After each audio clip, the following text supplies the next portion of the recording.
सुदामा जी को लोग दरिद्र कहते हैं, लेकिन सुदामा जी दरिद्र नहीं थे। सुदामा जी के घर में गरीबी जरूर था, लेकिन सुदामा जी महाराज दरिद्र नहीं थे। इनके घर में बारिश अगर आ जाए तो छत से पानी भर जाता था, छत टपकता था। पहनने के लिए एक सुंदर सा वस्त्र नहीं था, खाने के लिए 2 वक्त की रोटी नहीं हुआ करता था। गरीब थे, लेकिन सुदामा जी दरिद्र नहीं थे। खाना नहीं खिला सकते, ऐसी गरीबी है, लेकिन फिर भी उनके पास में एक बहुत बड़ा धन है, वो है संतोष रूपी धन। अगर मनुष्य के पास में संतोष रूपी धन हो जाए तो वही व्यक्ति दुनिया का सबसे बड़ा अमीर होगा।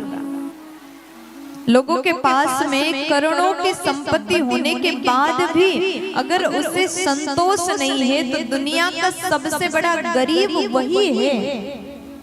लेकिन आपके भीतर संतोष है तो आप गरीब नहीं हो सकते। सुदामा जी महाराज के पास में संतोष रूपी धन है।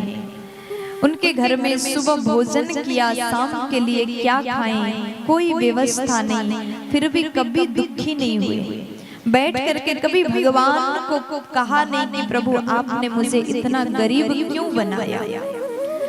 भगवान से कभी कोई शिकायत नहीं किया। जैसे भगवान रख रहे हैं वो उसी में प्रसन्न होकर के रह रहे हैं।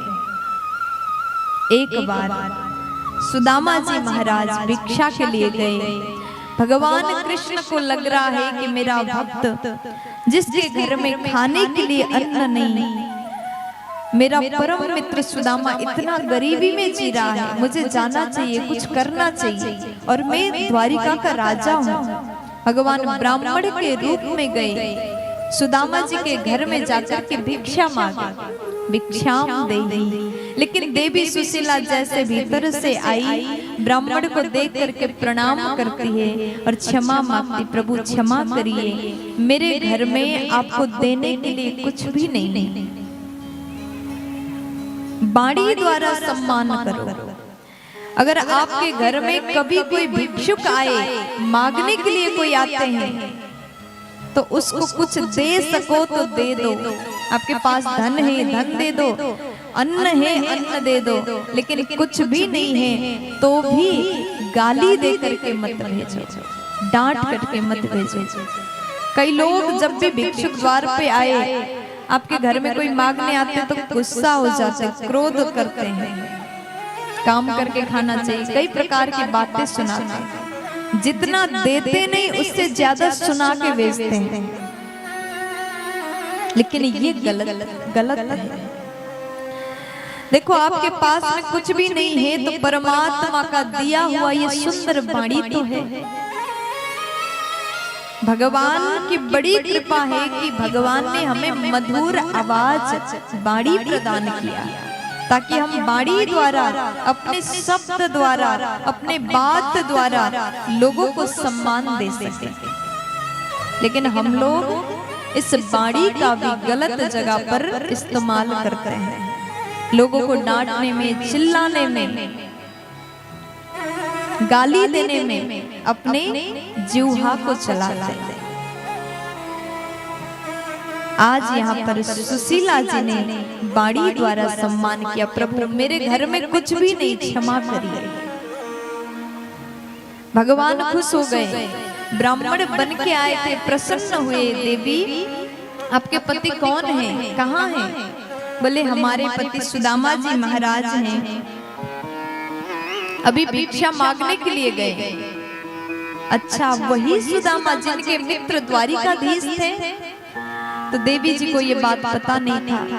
तो भगवान कहते जब आपके पति आए तो उनसे पूछना और अपने मित्र कृष्ण जी के पास में भेज देना।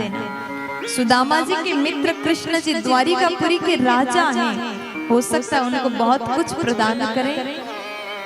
तो इतना कह करके भगवान वहां से गए। शाम को जैसे सुदामा जी घर आए, आज देवी सुशीला चरणों के पास गई, प्रार्थना करती है, पूछने लगी, स्वामी एक बात तो मुझे जानना है, क्या आपके मित्र द्वारिकाधीश हैं? तो सुदामा जी कहते हैं, हाँ, हम लोग बचपन में एक ही गुरुकुल में पढ़ाई करते थे, वो मेरे परम सखा है। अच्छा, तो इतनी बड़ी बात आज तक आपने मुझे नहीं बताया? तो सुदामा जी बोले, क्या बताता, कभी इस विषय में चर्चा ही नहीं हुआ, इसलिए बताया है। तो प्रभु एक काम करिए ना, जब आपके मित्र इतने बड़े राजा हैं तो एक बार मिलने क्यों नहीं जाते? हो सकता है बहुत कुछ प्रदान करें हमें, हम इतने गरीब हैं। तब यहाँ पर सुदामा जी कहते, देवी आपने कहा वहां चले जाओ, मैं जरूर जाता, लेकिन मांगने के लिए कह रहे हो इसलिए कभी नहीं जाऊंगा। अपने मित्र के घर में, अपने दोस्त के घर में कभी भी मांगने के भाव से नहीं जाना चाहिए। जब भी दोस्तों के यहाँ जाओ तो कुछ न कुछ उपहार लेकर के जाओ, लेकिन मांगने के भाव से नहीं जाना चाहिए। और मैं द्वारिकापुरी मांगने तो कभी नहीं जाऊंगा। सुदामा जी बैठ गए। तब सुशीला बोली, प्रभु मांगने के लिए नहीं तो कम से कम दर्शन के लिए चले जाओ। दर्शन शब्द सुनते ही सुदामा जी आनंदित हो गए। सएवं भार्यया विप्रो बहु सह प्रार्थितो मृदु अयम ही परमो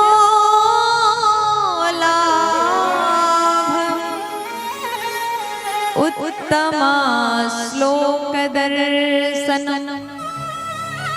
आज देवी सुशीला कहती, स्वामी जीवन में भगवत दर्शन अगर मिल जाए तो एक भक्त को और क्या चाहिए? अयम ही परमो लाभ उत्तम श्लोक दर्शनम, यही जीवन का लाभ है। आप एक बार प्रभु का दर्शन अवश्य करके आया। सुदामा जी अत्यंत आनंदित हुए, कहते हैं कि देवी मैं अवश्य जाऊंगा, लेकिन जाऊंगा तो कुछ न कुछ लेके जाना पड़ेगा, लेकिन मेरे पास तो कुछ भी नहीं, क्या उपहार ले जाऊं? आज पत्नी सुशीला कहते हैं, मैं व्यवस्था करती हूँ। और देवी सुशीला घर से निकली, 4 घर में गई और 4 प्रकार के चावल को मांग के लाई। 4 मुट्ठी चावल लाई। वो 4 मुट्ठी चावल अलग अलग घर से मिला, अलग अलग था। कोई चावल मोटा, लंबा, छोटा, कुछ चावल आधा, ऐसे चावल को मांग के घर में आती। या चित्वा चतुरो मुष्टि बिप्रान पृथुक तंडुलान शैल खंडेन तान बद्ध्वा भर्त्रे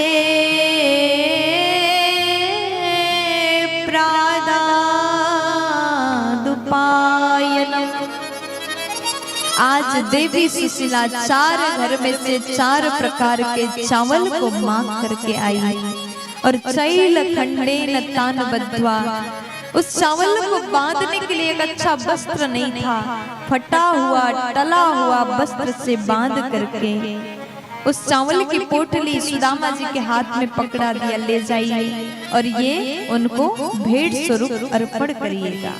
आज सुदामा जी वो चावल की पोटली लेकर के बड़े भाव से, आज मैं प्रभु से मिलूंगा इस भाव से, एक हाथ में लाठी है, एक हाथ में चावल की पोटली, घर से निकल जाता है।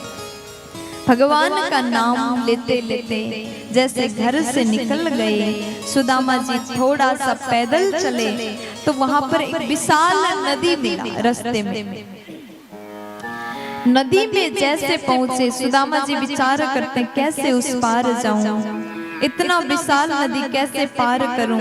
सोच रहे थे, देखो अगर भक्त का मन शुद्ध हो, भावना अच्छा हो, तो भगवान ऐसे भक्त को लेने के लिए आते हैं। भगवान स्वयं केवट बन के आए, नदी किनारे नाव को लगाया और चिल्लाने लगे, किसी को उस पार जाना है, किसी को उस पार जाना है। सुदामा जी बोले कि भैया मुझे पार करा दो। जल्दी से गए, नाव में बैठ गए। तो सुदामा जी को लेकर के भगवान नौका द्वारा पार करा रहे हैं। और जैसे बीच में पहुंचे, भगवान बोले तैयारी करो, दक्षिणा निकालो। सुदामा जी बोले एक काम करो, अगर दक्षिणा चाहिए तो मुझे वापस छोड़ दो, क्योंकि मेरे पास में आपको देने के लिए कुछ भी नहीं। भगवान बोले जो है वही दे दो। तब सुदामा जी ने कहा मेरे पास केवल गरीबी है, आज यही गरीबी को भगवान ने संकल्प करके ले लिया। अगर आप भगवान के लिए एक पग चलते हैं तो आपके लिए भगवान 60 कदम चलने को तैयार है। जो तू आवे पग